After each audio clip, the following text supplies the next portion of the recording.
Oh, bule lambe. Ruben Onsu, karena Pendeta Mel Atok mengatakan pastilah Ruben Onsu menyesal seperti. Gampang banget ya ngecap orang murtad-murtad. Seharusnya pendeta introspeksi. Kenapa banyak jemaat murtados? Jangan-jangan gara-gara pendetanya juga. Karena tidak memberikan contoh yang baik, teladan, dan pengajarannya asal. Dan ujung-ujungnya mereka ini nggak menemukan apa-apa. Yang tadinya mau cari Tuhan, ujung-ujungnya tong kosong. Harusnya para pendeta berdoa dan introspeksi. Ya ampunilah kami Tuhan, gara-gara kami yang kebanyakan mata duitan, yang khotbahnya isinya duit perpuluhan, sampai kolekte itu putar di ibadah 3-4 kali, itu kantong untuk nodong duit, putar duit terus, banyak omon-omon. Ujung-ujungnya ketika jemaat melihat para pendeta yang kalau ketemu orang kaya, donatur, shalom, shalomnya panjang lebar. Tapi kalau ketemu orang kismin, shalom. Jadi hal seperti ini yang membuat ya para jemaat bingung. Apalagi juga kebanyakan makan-makan ya. Dikit-dikit makan, prasmanan, bawa pulang. Habis itu gendut, kolesterol, diabetes. Tuhan, kenapa aku sakit? Kebanyakan makan kayak kebo. Makanya kolesterol, gula naik. Habis itu mujizat, mujizat. Ada kutil, mujizat. Sakit mencret, cari mujizat. Sakit kepala, mujizat. Nggak bisa kerja, cari mujizat, padahal on dan males. Jadi ujung-ujungnya jauh sekali ya. Kalau di barat itu nggak ada yang mewek-mewek. Aku sakit kutil, aku gatel, mujizat. Jadi orang-orang yang punya IQ tinggi bingung, loh ini apa? Apalagi kalau jemaatnya dimanfaatin. Siapa tahu artis-artis ini, Bu, dimanfaatin oleh para pendeta. Jadi mereka kapok. Dan banyak teman-teman saya yang telah dimanfaatin oleh para pendeta demi kepentingan ekonomi. Tidak semua ya, tapi itu trennya yang seperti itu. Apalagi ya tidak jelas kita itu mau arisan atau ibadah, dan wawasan juga para pendeta itu tidak maju, tidak naik. Yang dikhotbah cuma surga neraka, surga neraka, surga neraka, masuk surga turun neraka, itu dia bolak-balik. Tapi tidak ada wawasan sosial, ekonomi, budaya. Jadi Gen Z dan milenial ujung-ujungnya stres, bingung. Gue ngapain di sini ya?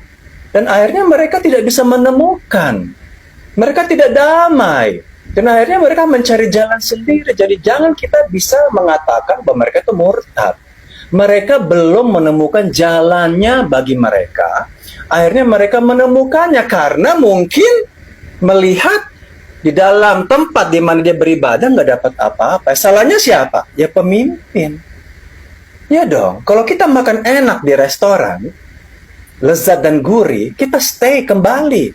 Tapi kalau makanannya tidak enak dan basi, dan banyak kemunafikan, cabut. Itu krisis. Harusnya para pendeta introspeksi. Jangan bilang, pasti dia akan menyesal, murtad gini, gimana?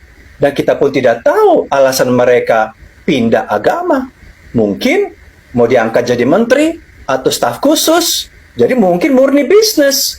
Nggak ada urusan dengan agama juga. Tapi kita heboh. Memang ada kebiasaan yang tidak baik ya. Undang wartawan untuk liput kalau kita itu mau pindah agama. Karena mereka juga punya hitung-hitungan. Nah, ini tahu nih, rakyat ini kan suka ya urusan agama, makanya saya panggil wartawan. Pasti ini ada nilai poin yang positif. Coba kalau di luar negeri, di Singapura, di Malaysia, atau di mana kayak di Eropa, di Amerika, orang pindah agama nggak panggil wartawan. Dan nggak peduli rakyat mau pindah agama. Lo mau Illuminati kek, lo mau ateis kek, lo mau ikut tuyul kek, mereka nggak peduli.